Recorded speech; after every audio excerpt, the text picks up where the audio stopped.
పెట్టుబడి పెట్టా, నాకు ఎదురు వస్తుంది అనుకున్నా, నేను ఎదురు కడుతున్నా. ఏంటంటే అట్లా తయారైపోయింది అంతే.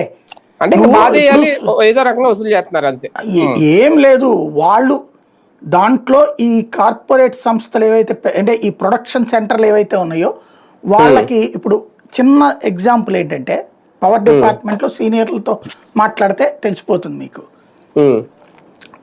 ఒక ఆయన పేరు గుర్తులేదు కానీ నేను అప్పట్లో వార్త చేశాను, ప్లస్ ఇంటర్వ్యూ కూడా చేశాను ఆయన్ని. మన పవర్కి సంబంధించి ఒక సిస్టమ్ని తయారు చేశాడు, సాఫ్ట్వేర్.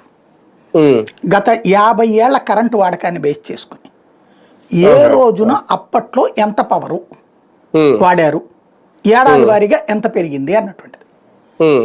మీకు ఇవాళ ఇదివరకు ఏంటంటే 24 గంటల కరెంట్ లేదు కాబట్టి ఇష్యూ వేరు. ఈ 24 గంటల కరెంట్లు వచ్చాక కూడా డేటా ఉంది కదా, అక్కడ ఎప్పటికప్పుడు అప్డేటెడ్ డేటా ఉంటుంది అందులో.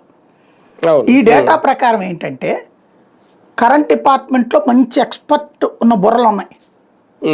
వాళ్ళు వచ్చే వారంలో ఎండ పెరుగుతోంది, ఎండ పెరిగినప్పుడు ఏసీల వాడకం, ఫ్యాన్ వాడకం ఎక్కువగా ఉంటుంది, ఇది సహజ సిద్ధం.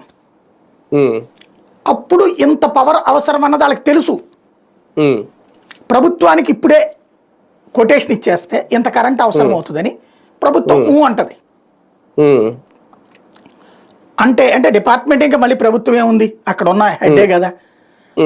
ఆ టారిఫ్ ఇచ్చేస్తే